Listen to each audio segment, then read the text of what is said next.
as I tend to. And I think I'm going to start by taking this trader's snow. It should be very easy, even with the absolutely terrible wind.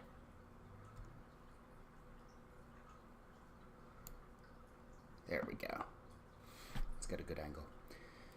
I think it's a relatively low-key day today. There were some folks who were maybe going to join me. And if they show up, they show up. But for now, it's going to be just me. Going to start with a lovely broadside right onto that. Let's do broadside of chain. Let's keep our bow chasers on chain. We're hunting for easy prizes, so I'm just going to respond to some questions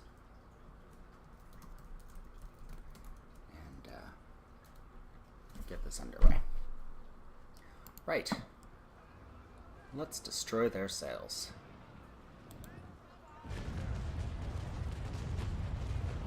That's... that should suffice. Let's keep those from reloading. We're going to start moving forward very slowly. So I have been doing a little bit of reading about navigation in the period, so I might end up talking a bit about that. When you look at the overworld map and navigate with the compass, that's just one of many approaches to navigation that were common in the time. And they're trying to turn away. I think I'm going to have to wear. I think I have enough space to do so. Alright, let's turn around. I've also begun reading the Aubrey Maturin books by Patrick O'Brien, which I suspect strongly anyone interested in this game has already read. That was a useless bit of Stern Chaser. But they're very interesting books. I'm really enjoying them. I hadn't quite expected them to be so much about the United Irishmen and the press for Irish independence around the 1790s. You know, I had mentioned the French invasion of Ireland, and that was in support of Wolfe Tone, all those folks. So the books touch on that. Stephen Maturin being Irish and Catalan, but relevantly Irish here, definitely was involved in all that as a fictional character. But also the books include a wonderful amount of erudition. Maturin is one of those characters who, when I read his dialogue, is constantly introducing me to new words. That was a bit short. Actually, it was a lot short because we want to hit their sails. Alright, let's approach them. I can probably get away with just straight up boarding at this point, because they are 65 to my 650. Yeah, I think I can just board them as we somewhat slowly approach. Having wrecked their sails in the first salvo, I think that makes this a little bit easier. But yeah, hunting for prizes, especially prizes that you outgun this much, is just an easy way to make a little money. I engaged in a hostility mission a little bit ago, which was pretty wonderful. When you do a hostility mission, you have equal opposition. So for every rate of ship that you have, a ship of the same rate shows up, commanded by an AI captain. And the bigger your ships, the more hostility you generate. So we went up to about the middle of the Bahamas, up to a French port to generate some hostility, but it was more for practice than anything. We didn't, intend to take that harbor. All right. Coming up on them. I have a few Indiamen full of valuable trade goods that I need to bring south at some point. Oh, did you see that? Their shots bounced right off my hull. They shot at too steep an angle. And that made the effective thickness of the armor much more, which was good. Oh, don't go into the shallows. Don't run to the shallows.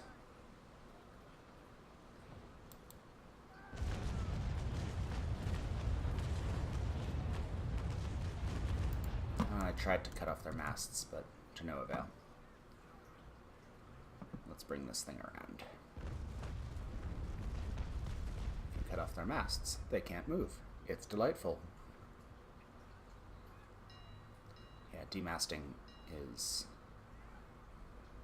one of those things that would be a decisive moment in a period naval battle, but in this, you can still sort of manage with a mast or two.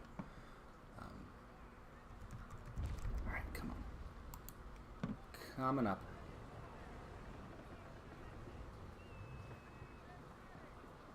On their shore side.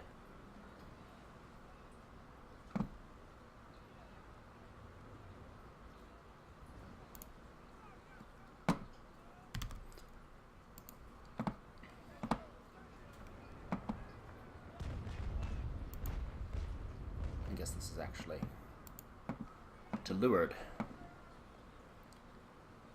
And I don't like how shallow this water is getting already.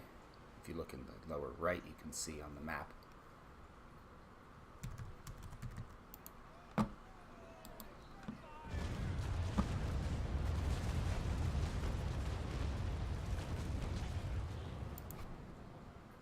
Well, that did a little.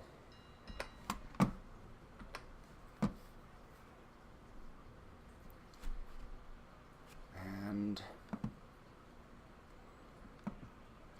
can we... Excuse me. Can we box them in? Slow them down enough to board? Yes, we can. Let's pull them in. This should be very simple. Maybe fake an attack, fire deck guns, then attack, or maybe just attack. 2, 1. Alright. So, defending in the face of firing deck guns is one of the worst things you can do. So, I click attack, fake that out, let the timer go down, and then when they have no time to respond, I switch to firing deck guns, killing a lot of them, destroying their morale, and then I'm actually going to attack. Because when you attack and their morale is reduced to 0, or even starts at 0, you win.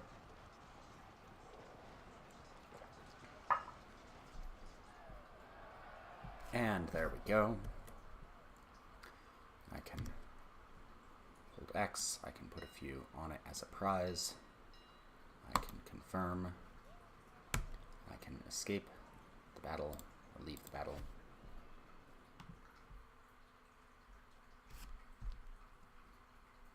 And then haul it into harbor, sell it off. Doesn't get you as much XP doing it that way. But I'm in it for the money under the circumstances. A few large carriages is not the best, but it'll do.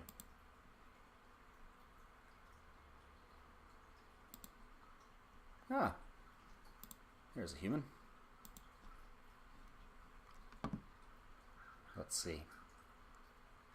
Might have to take a few moments to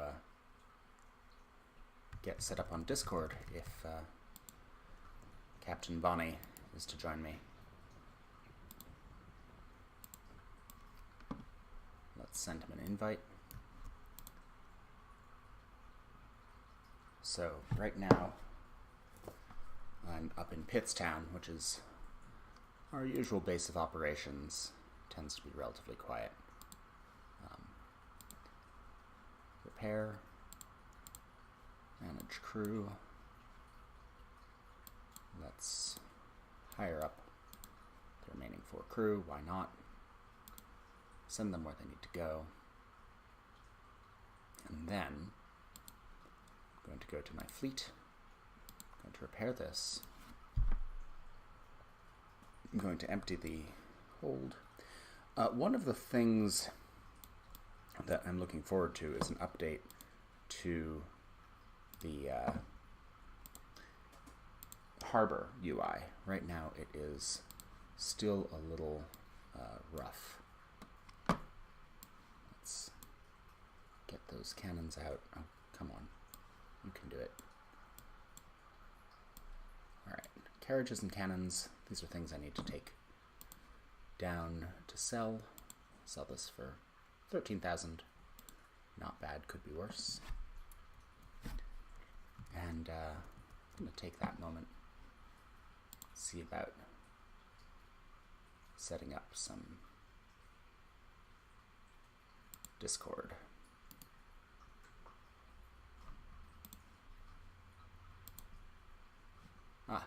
Let's do it that way. I am, in fact, out here. Good afternoon. Ahoy. I think you're here. Ahoy, in fact. How are you doing? Most excellent. Quietly afloat just off pit here, looking at a combat mission. Oh. What tier combat mission are you talking about? Sixth rank. Sixth rate? Let me Yes. switch out to a 6th rate and come and join you. If I have one right now. I do. I have a spare Navy brig, because some kind soul gave me a Princeton initiative. I can never pronounce this. Please tell me that was on air and I just embarrassed myself. Oh, completely on air. We're on air. Amazing. It's all good. I think our viewership is limited to Austin at the moment, so. Hi, Austin.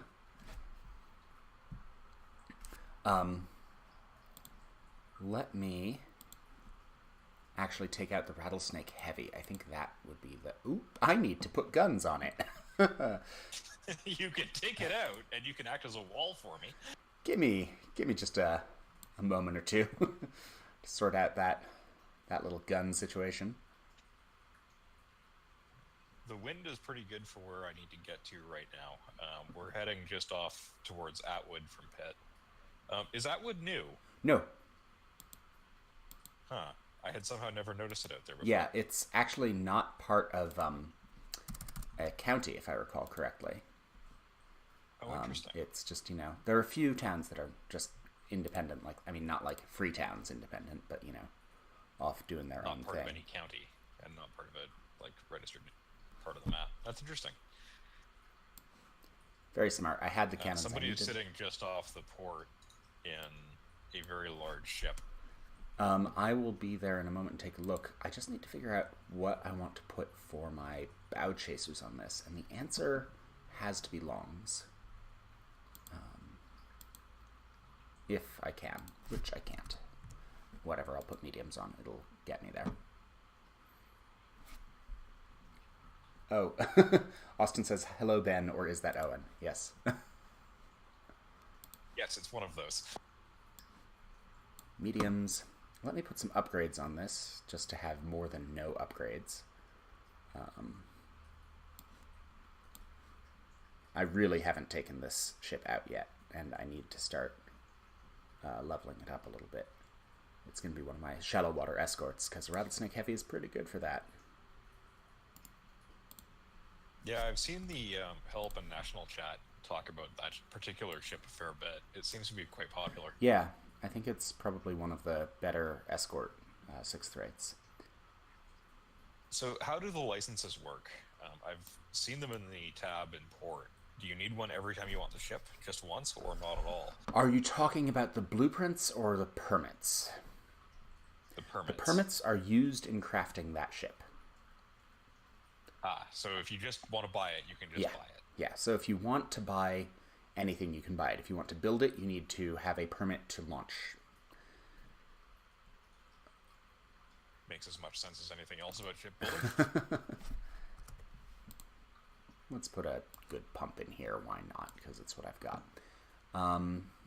Cannons, repairs. I need a few repairs on this before I set out. Oh, did you mean to hand over an entire stack of repairs to me when you donated the ship to the cause, by the Oh, way? sure. Why not? It's not that they're terribly expensive, I just thought I would Yep, ask. I'm totally fine with that. I've been actually crafting some at this point because I don't want to spend all my money on them. So I've got plenty to go around. One thing about the new UI that I'm not thrilled about. If you smash your rudder all the way over to one side, there's no longer an indicator to tell you you've done so. Yeah. Yeah, I think you just have to pay attention to whether you're turning. I mean, you'll be turning quite quickly if you do that, so Yeah. it's not a big deal, but All right. Ooh. you can see me out here doing donuts. Doing donuts in the harbor. All right. A real harbor master would be very unhappy with me for this. I was saying earlier, I've begun reading the first of the Aubrey Maturin books, Patrick O'Brien. Oh, interesting. How are They're very good, but not for the reasons I expected. I mean, whoa, this thing speeds along. Yeah, you're in a hurry. I've been in a Bologna. Like, I'm used to maybe pushing 10 knots in a battle instance. That was considerably more than 10 from where I'm Yeah, I sitting. was skipping along at 20 on Overworld. 20-something. I'll follow you. Yeah, they're very good books, but not for the reasons I expected. I mean, the naval stuff is cool, and I'm having to look stuff up all the time and learning a lot. But just as much as that, Stephen Maturin is painfully erudite, and I'm having to just look up things he says a lot. He's dropping Latin allusions and vocabulary I've not encountered before. One of my favorites is he describes Aubrey as not yet a gremial friend, which apparently is another term for a bosom companion, from the Latin for I've never lap. run across that before. Sorry, what was that? Makes sense. I also just said I hadn't run across that before. Yeah, neither had I. Good lord, We're this gonna go thing. hard starboard turn here. This thing moves at a clip.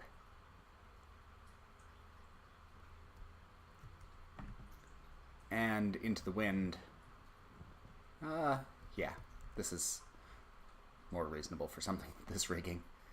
Do I need to drop back a bit? I'm pulling about 20 knots here. I'm at... the thing can't decide. It's bumping up to 30. Okay, it's stable at about 15. Let's call it 15. I'll pull my sails down a little bit then. But yeah, Maturin, as an Irishman, was also involved in the United Irishmen and the failed uprising of Wolfe Tone and all that. So that's a recurring theme of the book that I'm finding very interesting. I'm not sufficiently up on my Irish history to particularly identify that one. 1790s, after the American Revolution and the French Revolution, there were some folks in Ireland who thought maybe we can be independent, some who were like, maybe we could have a rule, some who were like, maybe we could just enfranchise Catholics at least.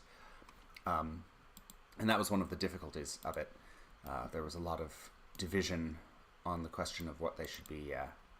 the question of what they should be doing with this rebellion. And in any case, when you are that close to the empire that is dominating you, it gets harder to become independent.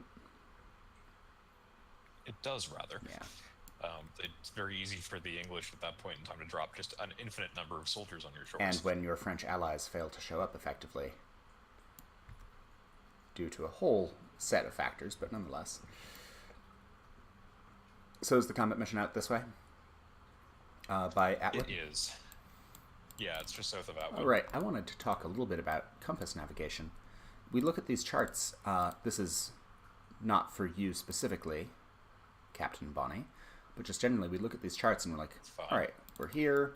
We can compass out this way, and that's fine. We'll know where we land. We'll be able to see landmarks when we get there. Apparently, sea charts like this were considered state secrets for most of this period.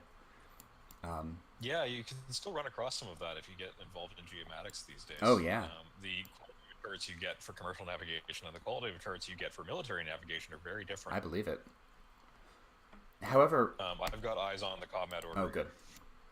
However, the thing that happened was that the Dutch and the British decided at a certain point to just publish their sea charts. And everyone was like, Thus taking the what? wind out of everybody else's sails. So to speak, yeah. Did they do the thing that the U.S. did with GPS and give everybody slightly wrong information? You know, I don't know, but I would not be surprised. I mean, it's hard to... That seems like the sort of thing you would do if you were the Admiralty. Yeah, it's sort of hard to countenance just giving your military secrets like that. What was the motive for giving a whale? I don't know. I mean, I've been needing to dig into that a bit more.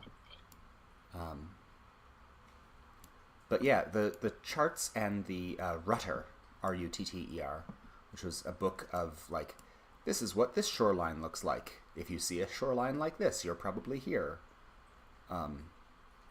Useful for situations like this, where there's a shoreline off to the north that I think I recognize. That would be Atwood. I'm familiar enough with it. Yes. But yeah, it was a way of, communicating that sort of, what is this bit of sea knowledge. I'm going to tack a little bit, because you can sail more into the wind than I can. I will slow down a bit and wait while you catch up. I didn't realize I'd pulled quite so far. Oh, it's okay. There's another line in the books that I found just wonderful, where Matron looks out at some vessels that they're hunting and comments about how I'm doing about 8, 9 knots into the wind here. Anyway, he comments about how wondrous it is that at sea, without any apparent burst of speed, two vessels can suddenly become far apart. And I feel that this game does that pretty well, too. It does, rather. You can look away from something and look back, and it's not anywhere near where you left it. Like, you're all in motion, and it's kind of hard to, like, account for that. It's this weird maritime effect. Alright, are you, like, within sight of your combat order? I'm still slightly too far. I just slowed down to let you catch up a bit. Well, let me just tack around and try to keep up with your little fore and aft privateer rig. There we go. I'm now in range, just barely. Alright, you can join and it'll pull me in if you join this group. Woo! Oh, I haven't done shallow draft ships in a bit because I've been playing with this Bologna so much, so bear with me while I remember how to do anything. Have you done any combat missions with the rattlesnake? No, this is my first outing with it.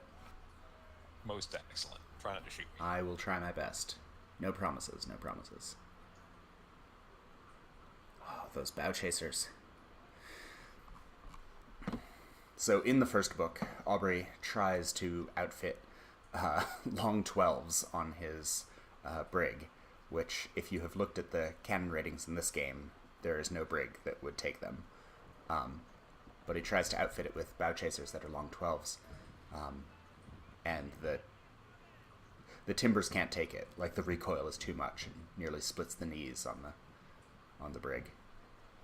Oh, I think it's kind of interesting, like, the degree of customization that captains could engage in is rather more than is available in a game like this.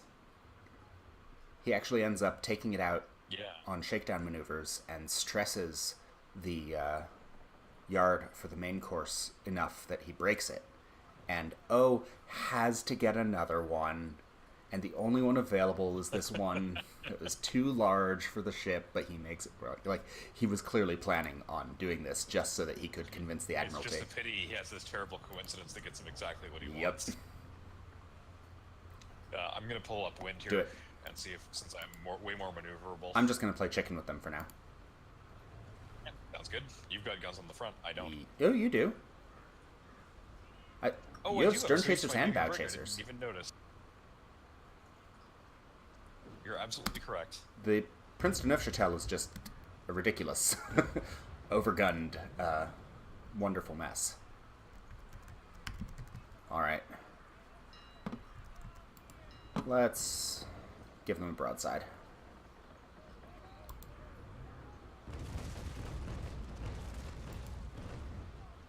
Took down half their stern armor.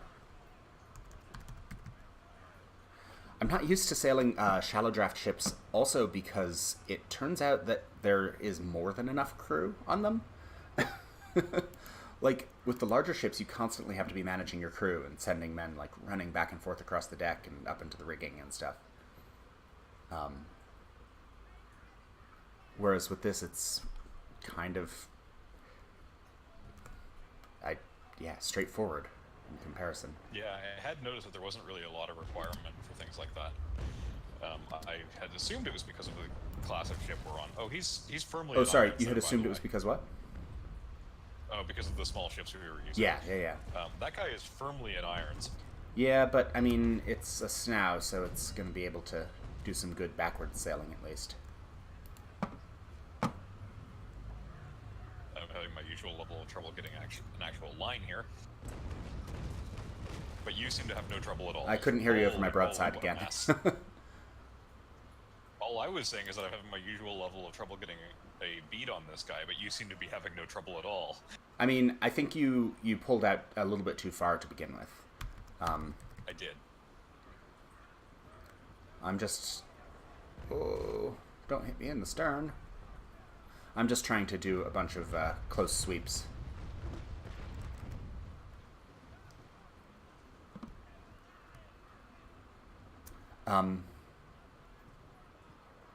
Wow, I can tack in this. And I'm losing... Yep, okay. I am going backwards a little bit. Alright, so it's not that maneuverable. But it's a whole different thing from what I've been accustomed to.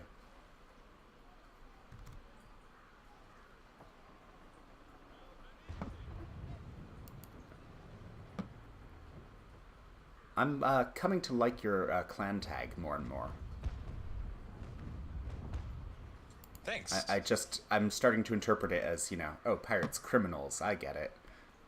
That's the joke. Them's the jokes. Yeah, well, sometimes I'm slow about it. I'm gonna let you take that, because I'm not gonna knock your bowsprit off if I can help it. Oh, wow, I turned so much more quickly. Again, I'm used to the Bologna, where it's just like, okay, who's gonna turn first? Not me, I can't turn. I will wait for a while here, yes. I'm gonna see if I can swing along his aft there again. Do it.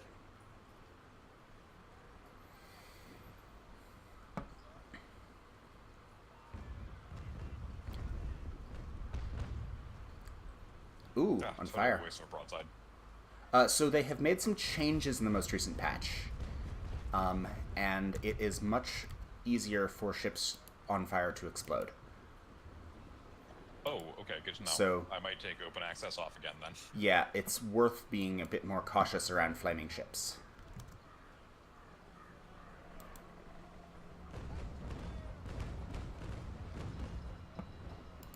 That was an okay long-distance volley.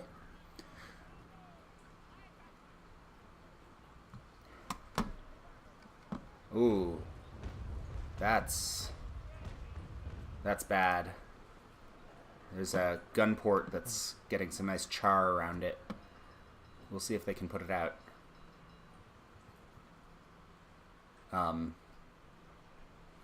If you don't address a fire soon enough, your sails can catch fire too. Oh, excellent. It looks like they are working on it. Yeah, it's still on fire technically, though. Technically, what do I mean? It's still on fire. Yes, I'm just a little bit on fire. It's not bad.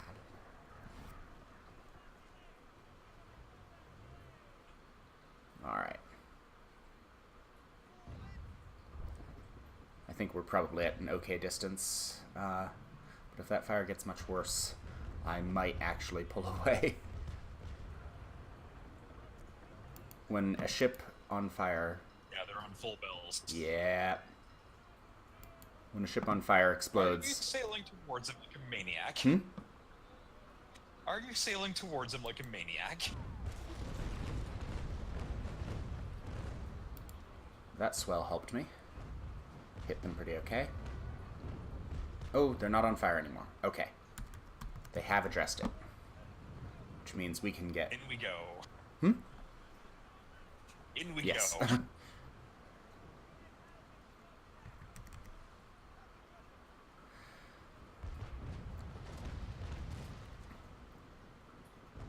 This thing is pretty heavy. I'm enjoying it. Like, they've hit me with a few good shots, and it's not enough to really do anything to my armor. Alright. Let's pull this around. I want to put a rattlesnake bow figure on this, because why not, right? Seems appropriate. Yeah. So I should pick one up at some point. But the rattlesnake also improves your cannon penetration, which is nice. So that's the other thing in the first Aubrey Maturin book. There is a lot of discussion, some of it full of really striking puns about questions of homosexuality in the Royal Navy at the period. Sure, okay. And I think that O'Brien was doing some not so subtle, like making Aubrey Maturin / available in the 60s when he wrote this first one.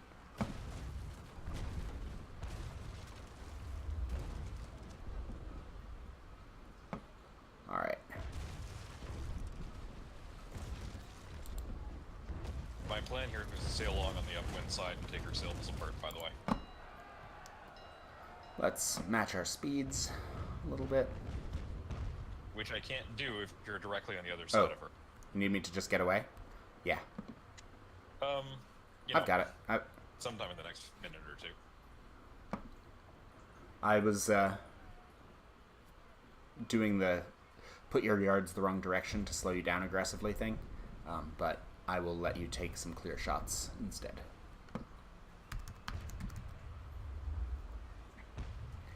Sorry, I thought about that bit of the Aubrey Maturin books because one of the puns is when Maturin is talking with the ship's lieutenant, Dillon, about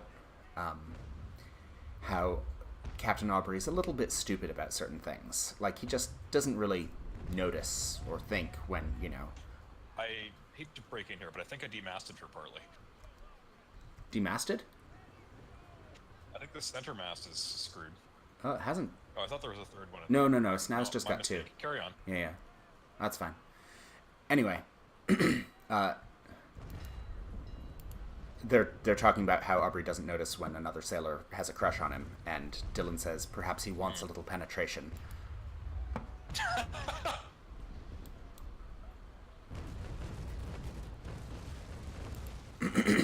That was a nice stern rake. And followed by yours. Oh. I'm just parked out here. He's not going anywhere with his sails that ratched up. Yeah, they're at about 60%.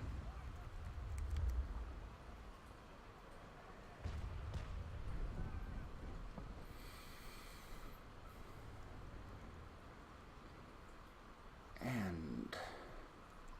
do you want to loot him? Yeah, sure. I've got hold space. You've got the slightly more maneuverable ship anyway. And that's done it. Ooh, but he is on fire. Then I bet go quickly. Yeah, either go quickly or just, you know, pull away for a bit and... no, it's up to you. I'm gonna risk it. Worst case scenario, I get sunk. We can always build more Princeton of Chatels. The ship I'm cursed in. Alright. Did you get a chance to loot, or did you speed by? I'm still slowing down. Oh, he hasn't technically sunk anyway yet.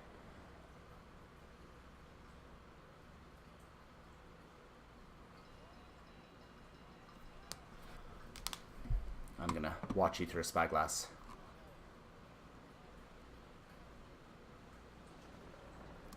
Oh, he is low in the water. There we go. And you get the kill. Oh, excellent. I really can't figure how it calculates that.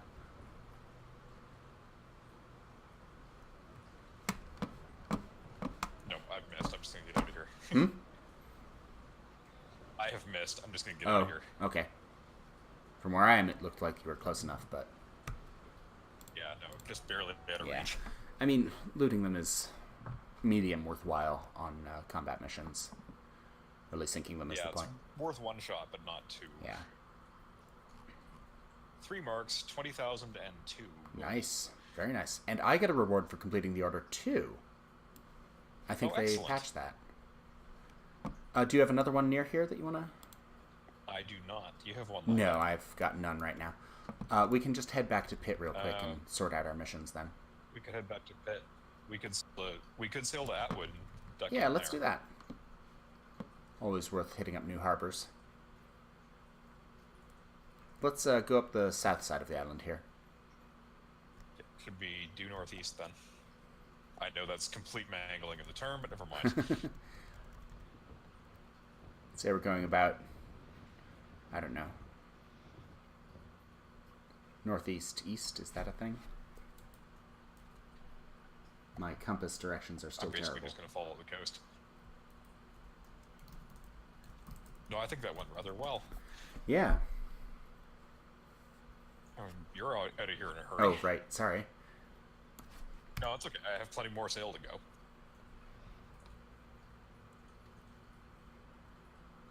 Guess it's east-northeast, not northeast-east.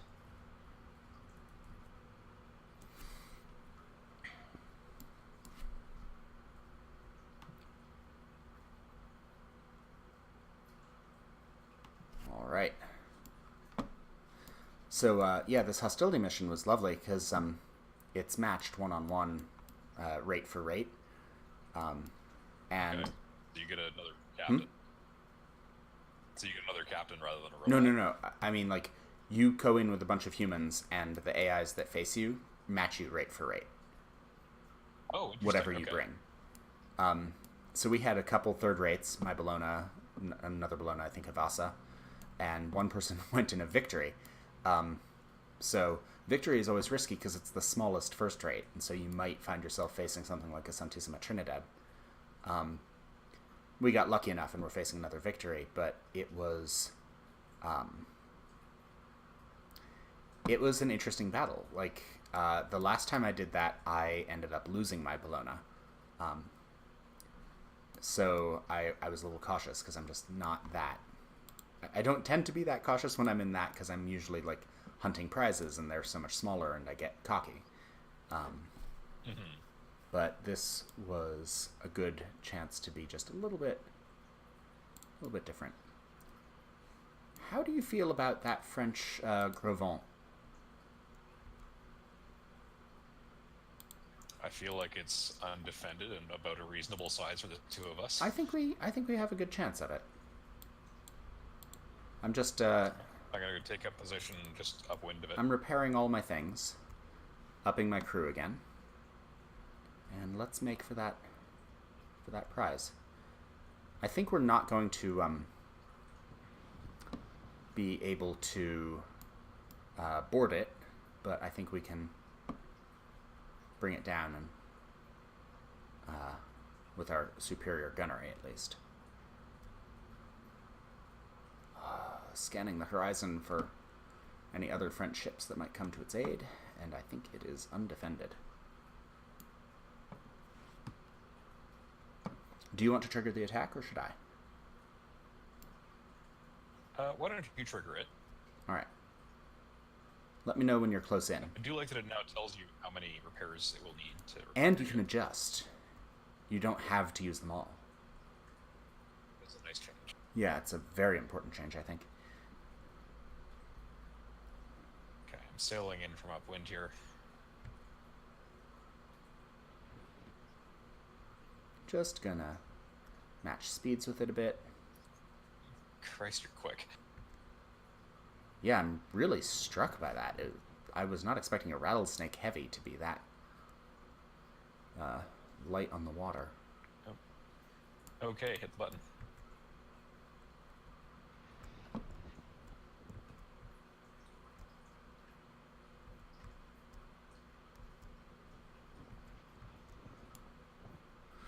All right.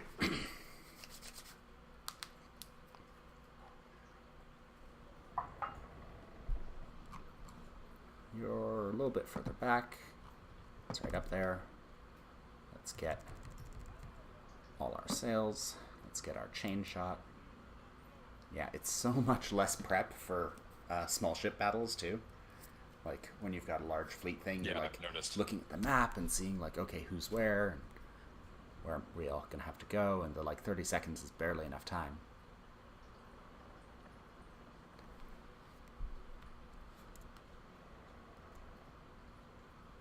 Five. I do wish it was possible to pre-configure your cannons. Well, I mean, you kind of can. What do you mean? In advance rather than beforehand. Oh, you mean not say, in the 30 seconds? Yeah, to have it come in with, in my case, the double charge on one side and chain on the other side.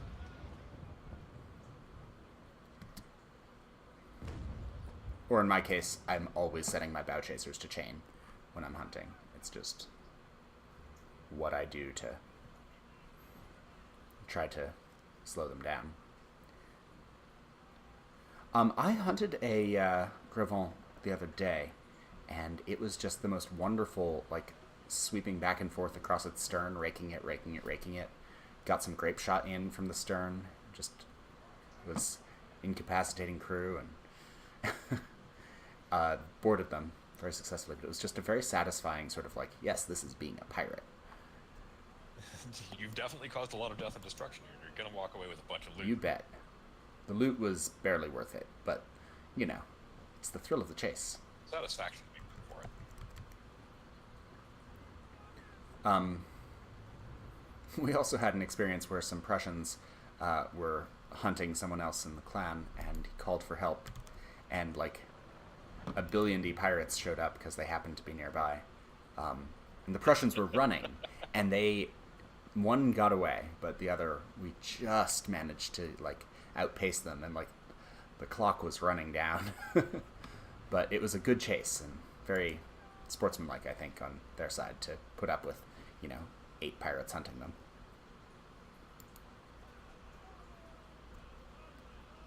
Yeah, I haven't seen any large-scale PvP yet, just because I haven't been participating in the nation versus nation stuff. My audio balance is weird. So... It's not weird, that's just cannons. Yeah, well, there's that, too.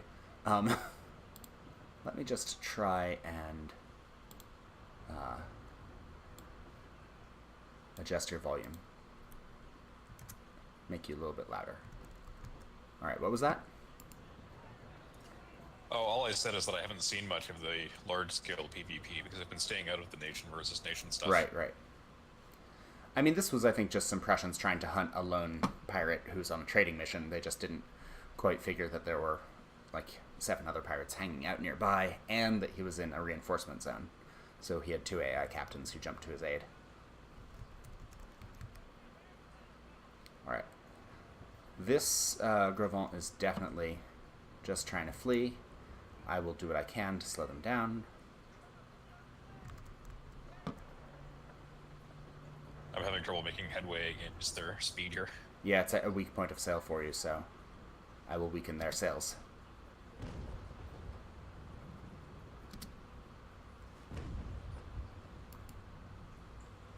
That's a little better.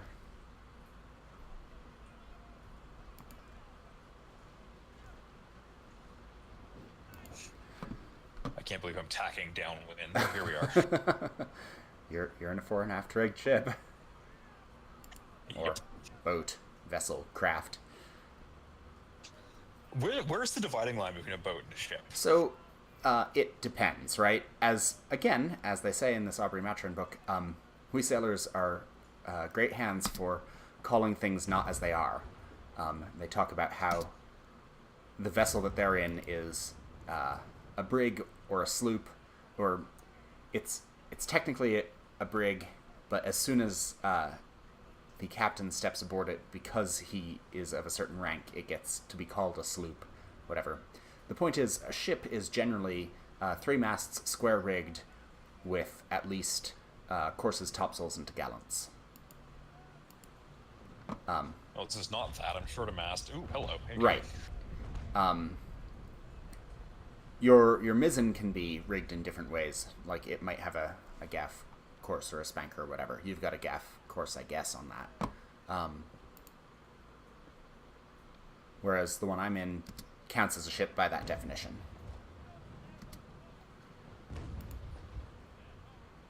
All right, bringing their sails down a little bit. Trying to slow myself down just enough. Are you overtaking? I am.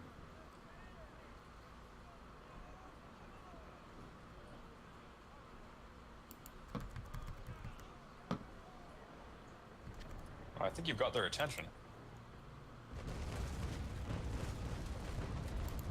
Sorry, what was that? Cannons. I think you've got their attention. Yes. I also have got a bit of their stern armor off.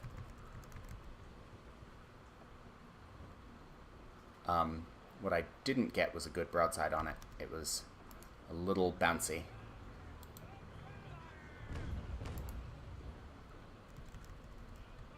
Alright. Let's get our staysails back up. The complexity of the rigging. Just looking at, like, all of these, you know, lines and blocks. Yeah, none of those are extra. Yeah, exactly.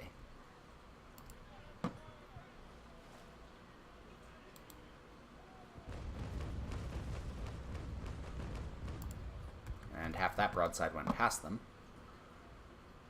Nonetheless, you made a real mess out of their stern. Working on it.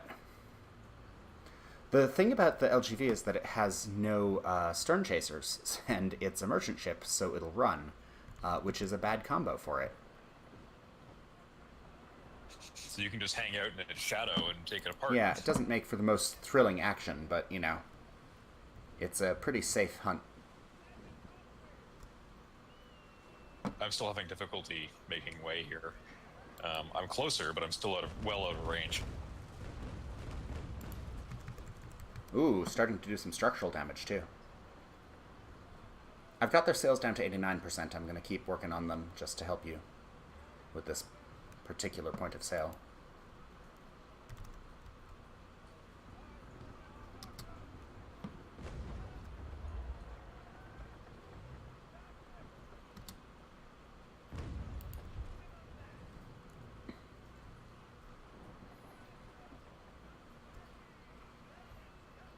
Maybe I'll work on demasting them if I keep hitting their masts instead of their sails. Are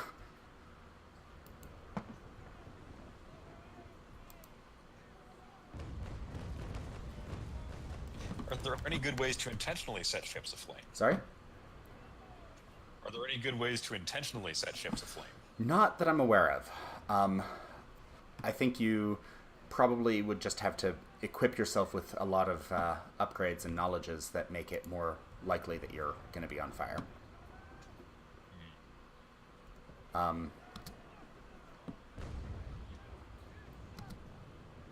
I think that if the game actually let you make fire ships, given how dangerous explosions are, that might be a little difficult. And that's fair. I don't really want to deal with being called a griefer for using the wrong ship. All right. Reducing sail. Are you catching up at all? I'm getting there. I might be able to plink away at the sails from here, although it's a bit of a stretch. Might be able to what? Might be able to plink away at the sails from this distance, although it's a bit of a stretch. I'm going to give it a shot. Don't worry about it then. I'm just chaining their sails as much as I can. I can see them dropping here. I think I've about matched speeds. It's hard, well, we're at an okay position. I like sailing on a reach because then you can choose to adjust your yards to adjust your speed, which is a lot quicker than reefing or making sail.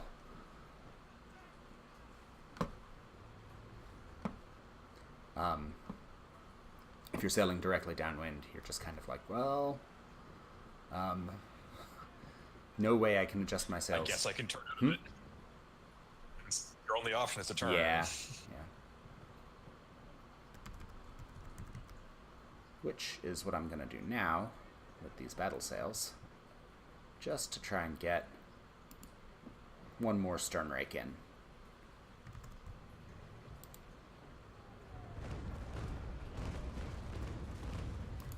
That did okay.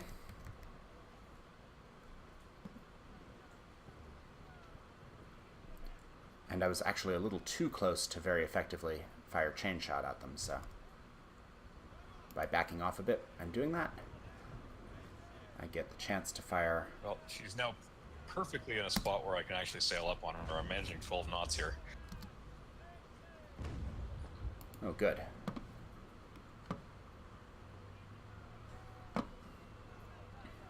I'll make it so.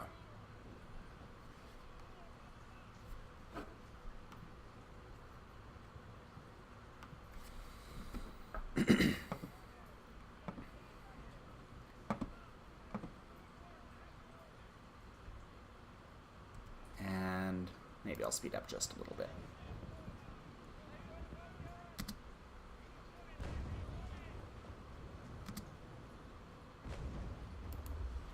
%73 sales. I think we're getting there. Oh, wow. This is a beautiful point of sale for you. Like, it just shows off your sails to great advantage. Yeah, I'm enjoying being able to move again.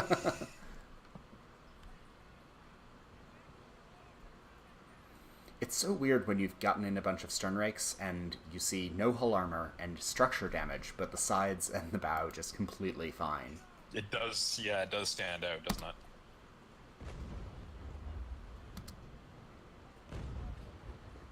%69%. Nice. We're getting there.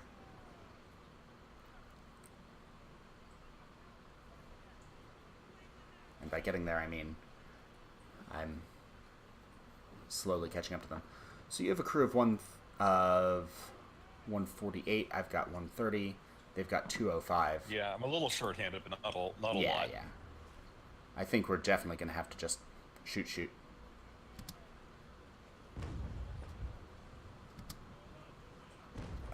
Mast hits.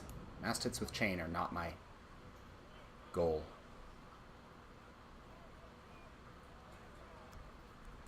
I'm actually going to maybe move to...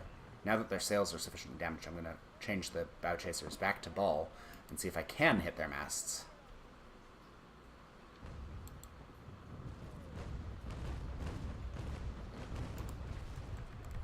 Bad angle. All of that bounced off.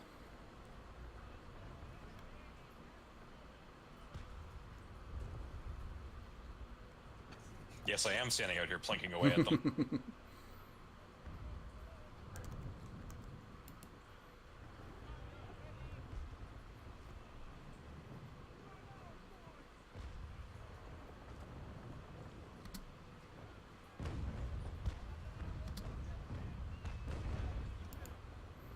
And of course, as soon as I switch my bow chasers to ball, I'm just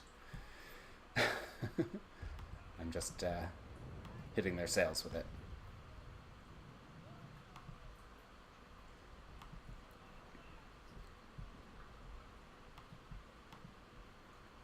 Oh, my kingdom for longer guns. Yeah, I know, right?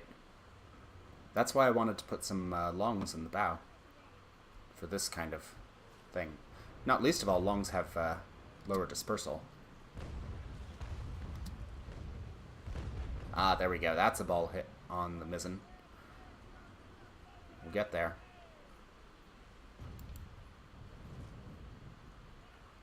So, other things that they talk about in Master and Commander, which is the first book, even though the movie is based on that, plus a few other books, is firing your guns in such a way as to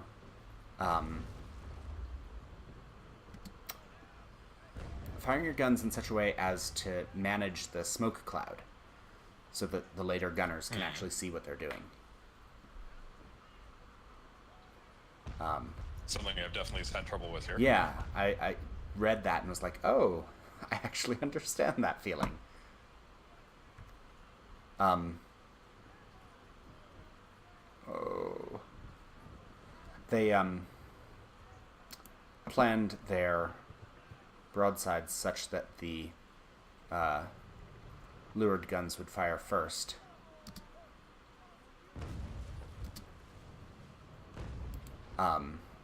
In each set, so that the later ones would not have to worry about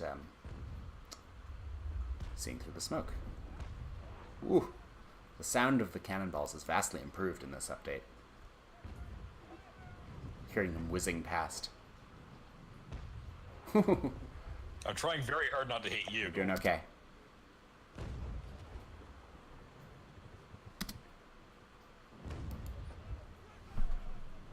This lack of stern chasers is just foolish. Like, I never want to sail one of these now. Is that the remark? Are you saying the lack of stern chasers is killing them? Is that the joke here? Yes. Yes. You're directly in my line of fire. I'm sorry.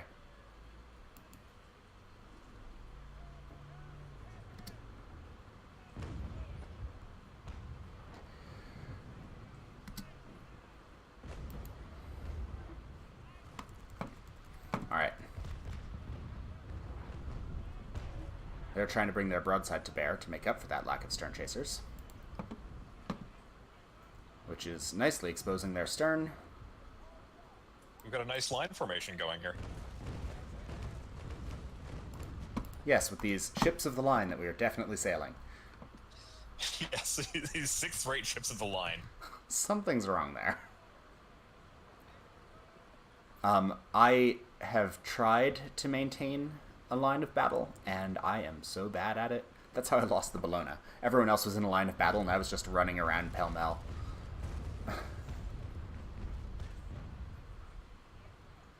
It was not that good, actually. Not your finest hour. Not my finest hour.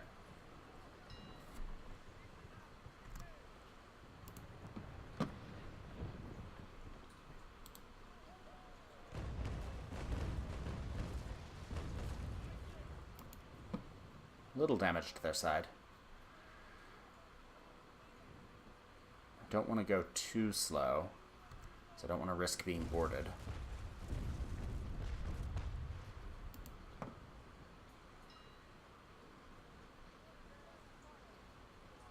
Alright. Maintaining 4 knots should be okay.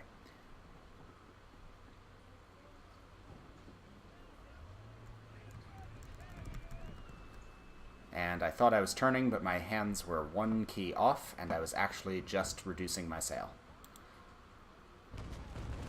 So now you're getting the crap handed to you. Sorry? So now you're getting your crap handed to you. Yeah. Where are you at? I just see a cloud of smoke. Oh.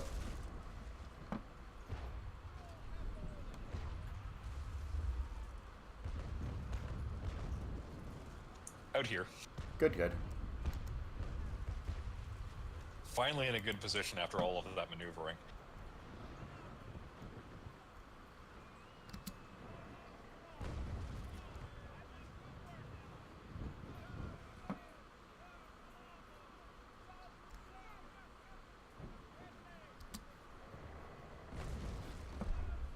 Well, changing to ball on my bow chasers is helpful for this particular kind of not battle. I might actually change to grape. Ooh. Yeah, if I load grape in them and just fire that down their stern. Let's see what that does. Yeah, you should be able to mangle their crew from that point. Yeah. Are they leaking? I have not gotten any leaks on them. What does the number above ports mean? That is how many cannon ports they have run out. So Got it. They've just fired their port broadside. And those 2 grape shots didn't do anything. They've just fired their port broadside and they're reloading it. And now they're firing it again. It's going to go back to 0. Alright, I'm down to ball. Used up all your fancy stuff. Yeah, well, I've used up my double charge, is what I use for most of this stuff. Mm. I do still have double shot handy, which at this range might actually be a good idea. I might switch to it after this broadside. I'm content to just stand here and pound this ship until it gives up. Yeah, do what you can.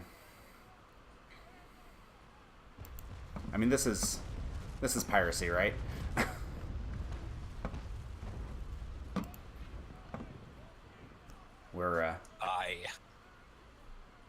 We're picking on a ship that really should surrender, but AIs never do. So.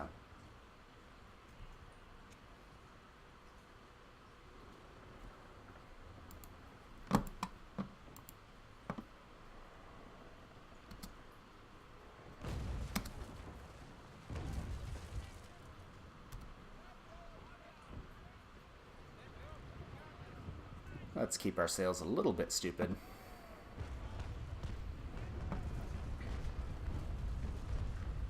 Trimming to adjust the speed.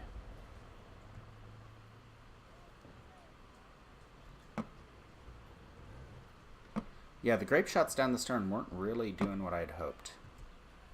I wonder if they're more effective when angled in through the side armor. Something I read did say that they were more effective when at a raking angle, but I would assume that a stern rake would be that, right? One would hope. Yeah. Double shot takes forever to reload. Mm-hmm. I think it's 130% reload time, which is a big bump. On the other hand, I'm making a real mess out of their armor. Yeah.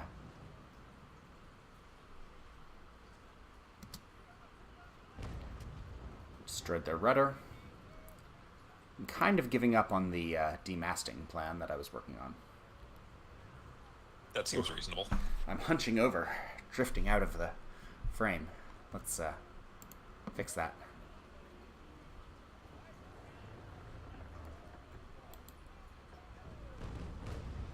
And that is the worst broadside I've fired in a long time. Aggressively missed. Don't let them board you. Maintain speed if you're close. Too late. Too late? Yeah, I'm probably going to get my ship taken away from me unless you can plank them down. Unlikely. But I will... I didn't quite spot what they were doing. Yeah. Focus on defend and brace, and disengage if you can. Okay.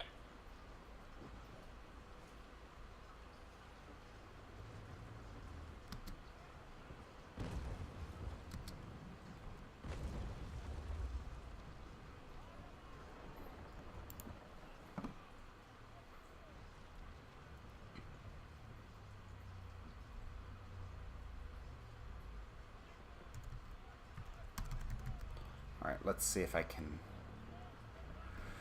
bring this about. Worst case, they will probably put no one on your ship, and I can take it. I will remain in combat then. I'm currently in the boarding lost, boarding one screen. Oh, okay.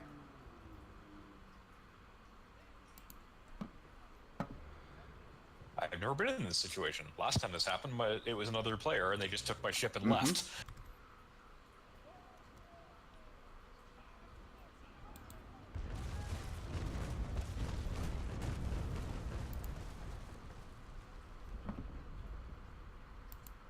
All right.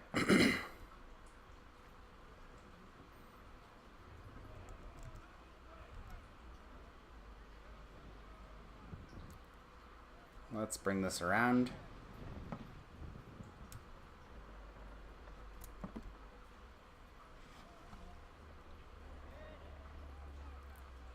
I wish you could I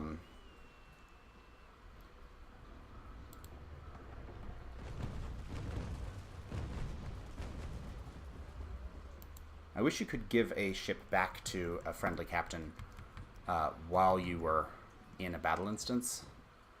But if I capture this... Or at least at sea. Yeah. If I capture this back, I've still got to go.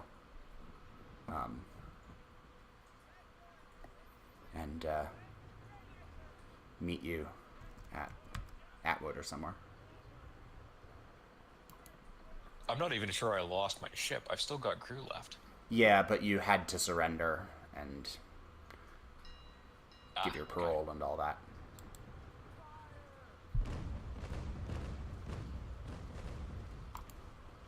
So I'm now 2 for 2 on losing a PDN on its first voyage. There is that.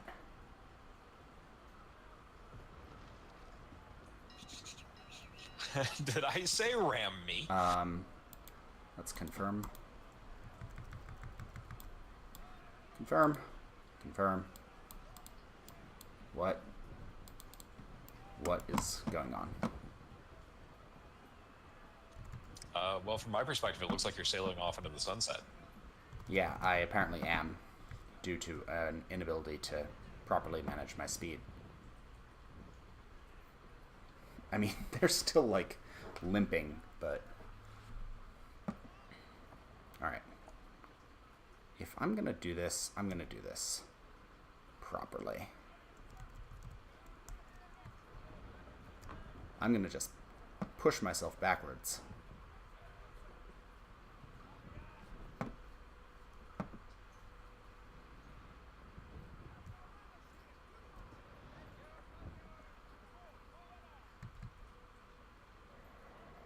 Backwards and slightly sideways, it Yep. looks like. I had thought that the keel fairly firmly resisted lateral motion. In a forward situation, sure. Fair enough. You're not moving fast enough for it to really have any kind of airfoil effect. Hydrofoil, I I suppose. don't understand the physics, but I will go with what you said. And now, I'm going to, on this broad reach, yeah. So, this, I guess, is leeway, right? Like, I am being blown to lee, as well as backwards, which they don't otherwise model in the game. That's interesting.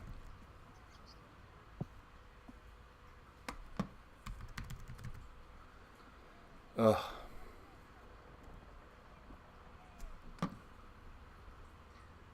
Well, let's get around, get your ship, and just get to Atwood. I'm not gonna try and catch up with that Gravon. I think they... You're not going to take revenge for me? I mean, you want me to? No, not really. I'm now stuck here. Oh, I think I've just been turfed out of the instance. Oh, really? No, sorry, I just got the battle over prompt, that's all. Huh. The Grafaltra Oh, they is got far now enough away to left. escape. Or I could be not an idiot and not sail directly into the wind. I was gonna say, this doesn't look like a good plan here. If you got what you wanted of that orientation, I think you'd break your bowsprit off again. All right. Let's take 3 points to windward. And see if that lets us tack up towards you and then retake you. Ooh. It's hot here. And all of this intense prize hunting is leaving me hunching over. It's a bit toasty here, but probably a bit cooler than where it is where you are. In the hot summers of the frozen Oh, north. I see. I've actually run up a white flag. I hadn't noticed that. White flag and everything. Yeah, the frozen north is in the mid-30s this week. Oh. We're hitting like 36, 37 here. Whew. Hot enough. Hot enough. So I picked up Overwatch this week, Oh, by yeah? the way, which is a ton of fun, and I'd love to play with you at some Yeah. point. It's a good squad-based first-person shooter, clear goals. The community's not completely terrible, although I stay out of voice chat. I've been thinking about picking that up. One of the maps is a gorgeous Art Deco film theater, Ooh. and it's decorated in Blizzard style, so lots of in-jokes and references, including a poster for Some Like It Bought.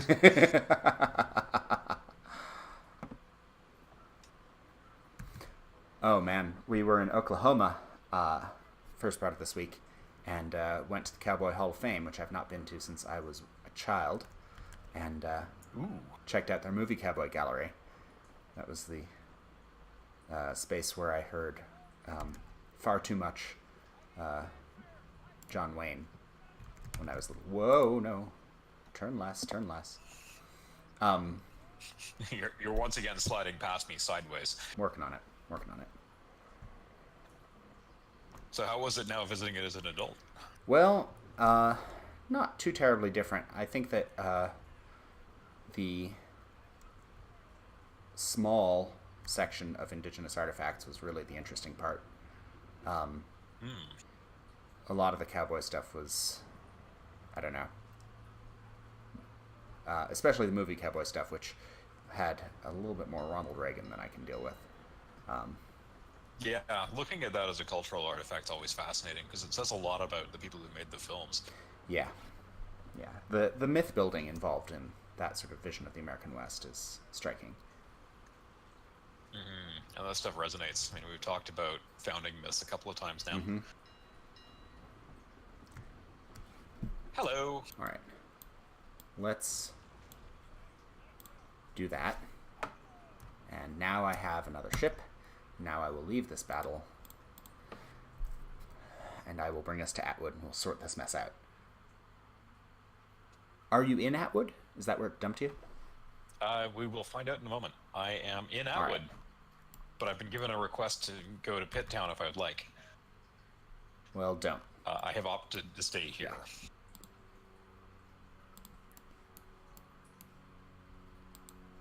And that's a Spanish Grevant, and that's a French Bellepool with fleet. Thank you for reclaiming my ship. I appreciate that. It's a it's a familiar duty. I don't know if you saw, but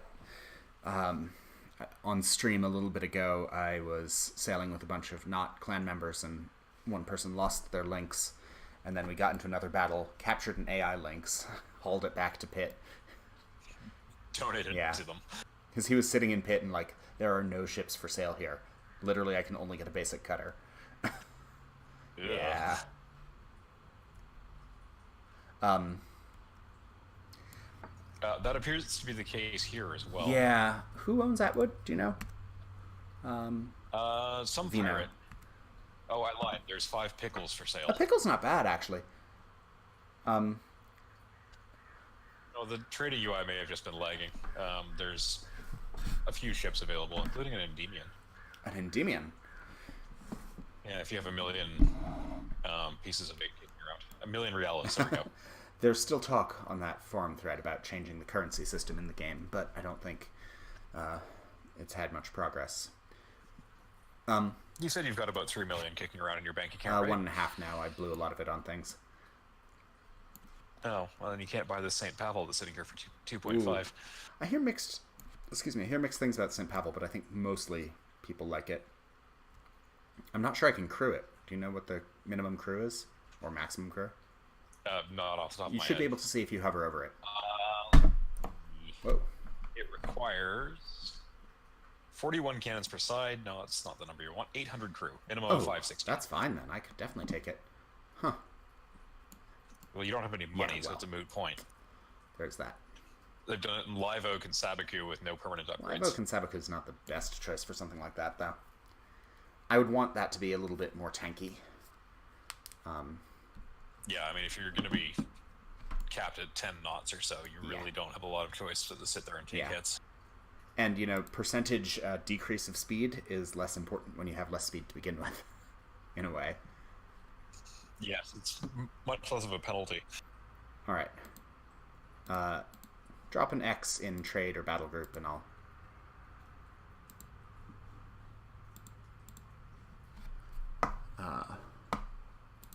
Oh, wait, I actually have to repair your ship before I can trade it, I think. Oh, is it full of holes? Medium full of holes.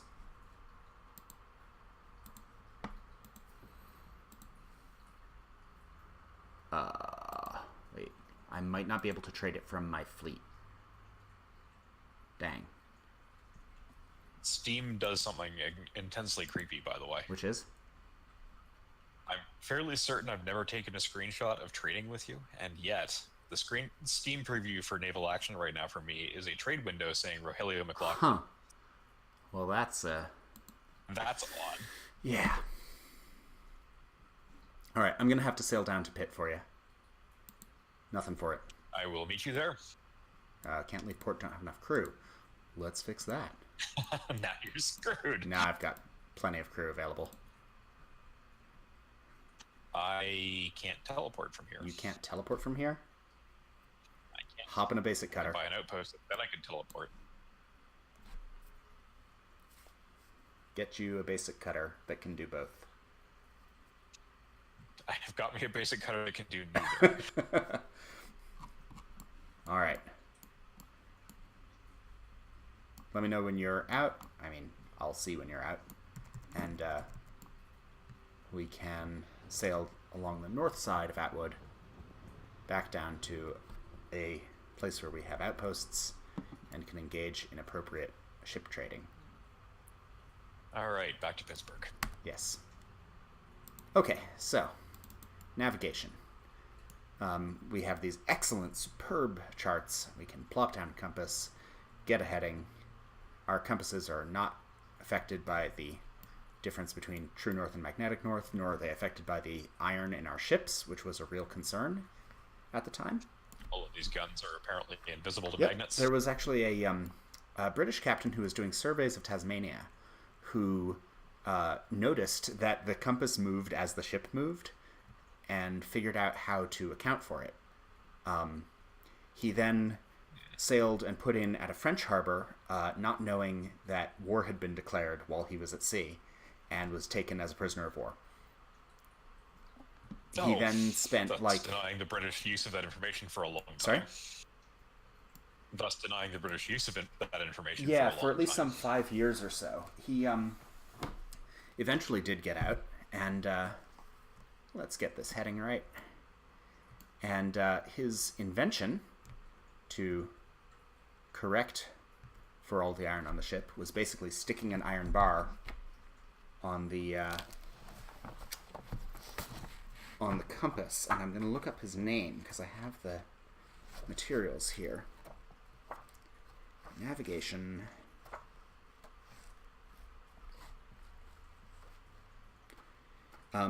Austin says, get you a ship that can do both, and links to an image from Treasure Planet. Oh no.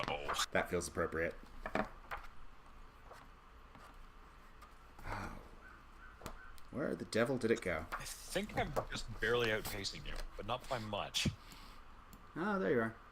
Yeah, I'm at about 23 knots. Maybe a little less. Yeah, I'm bouncing between 23 and 25 here. All right. Forward by HRH, the Duke of York. That's a thing you can do.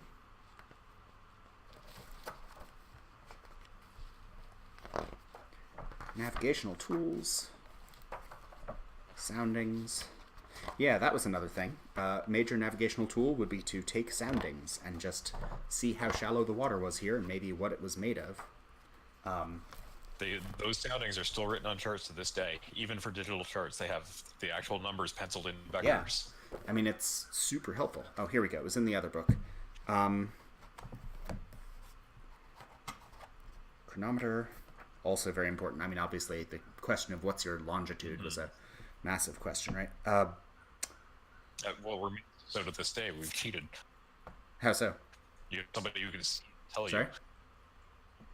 I mean, longitude remains a real challenge to this day. We've simply cheated by putting something in space that can see you until you Yeah, exactly. I mean, it's a good cheat, right? It is a really good cheat. Compass. Flinders, that was his name, Captain Flinders, Matthew Flinders, and he developed the Flinders bar, which is just a bar of iron stuck on the compass that corrects for all of the iron on the ship. Basically a gigantic magnetic momentum Yep. pool. Oh. Harbors and High Seas and the Sea Chart are both very nice books to have handy there. I'm outpacing you now. I have a quick question related to rigging, actually, Uh, which you may or may not I have an will answer to. definitely answer that, but I want to respond to Austin saying, so this guy solved compass iron interference by throwing iron on the compass, and say, yes, exactly that. Yes. He had like 5 years in a French prison in like somewhere in the Indian Ocean. So you're gonna solve things, Nothing to do but think and experiment. and thus the Enlightenment. All right, what's your rigging question? So the forward Yes. sails, which tend to blow either to port or to starboard, depending on where the wind's coming from, By forward sails, do you mean the? on the models are rigged. Sorry, are you talking about your Go ahead. rigging or mine? Yours. Mine. Okay. So we're looking at a fore and after rig thing. Yeah. Yes. And on the model, they are rigged back just below the mast, Uh huh. which means that when the sails switch sides as you swing through the wind, the ropes appear to swing right through the sails. That's obviously not what Right. happens. How are those actually rigged to handle that situation? So there are a few different things. One, you're talking about your jibs, right? The sails Yes. attached to your bowsprit. That's correct. One, sometimes you'll have sails that'll hit a rope, and they'll just press into the rope. Like you see that on the Requin with the Latines pressing into the mast. Or for that matter, even ships like the Renommee have a Latine rigged mizzen, and you'll see it pressing into the mast. But they don't physically model the ropes in this game, so they don't do that. No, I realize that that's a shortcut for Yeah, technology reasons. can you imagine trying to model all of the ropes? Oh, No, nightmarish. I've seen what computer physics does. Yeah. Anyway, so that's something that'll happen. The other thing is that sometimes you will arrange your rigging so as to keep it more out of the way of the sails. I can't speak to the specific historical ships that they're modeling here, so I don't know if their rigging was just in the way or not. Ooh, you can go right through those shallows. Oh, I can probably too. Yeah, I don't earn. Madness. Again, taking a big, wide Bellona turn. How much time have you spent on the Bologna A overall? lot. I'm trying to level it up, and the experience requirements for ship knowledge on the Bellona are huge. So, most of my hunting has been that, because I would love to have 5 knowledge slots on a third rate. Like, that would be really helpful. I always forget that Pitt has these giant shallows just upwind of Yeah, it. you can usually tell by the watercolor.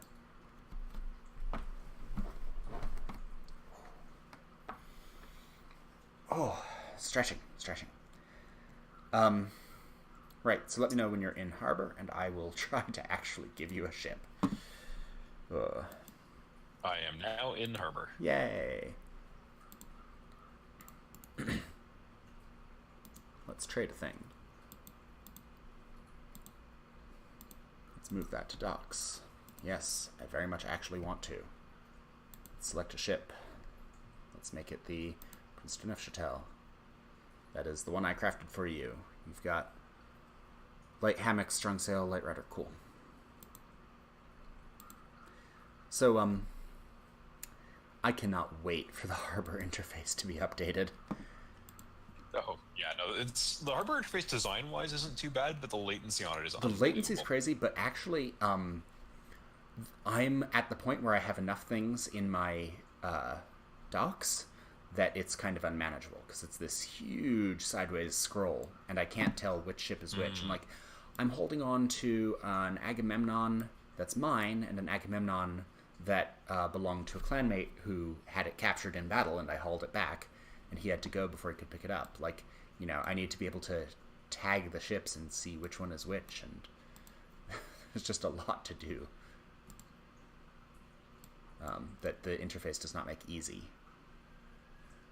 Yeah, being able to label ships would be really, really helpful as well. Yeah.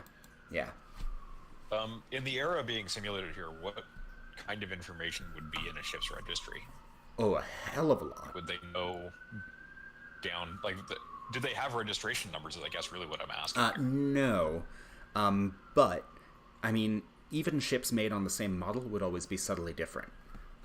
You'll notice that this game actually does that, right? Like, This There's some random variation from Yeah, ship to there's the ship. built-in upgrades, and sometimes you randomly get a little tweak there, and then the permanent upgrades will tweak it a little bit more, and then the knowledges will tweak it a little bit more. But the built-in part is noteworthy because you just can't change that. So every ship will be a little different. Because this is all like handmade, right? None of this is industrial. Yeah, you get somebody out there with a plane making planks Uh-huh. for you.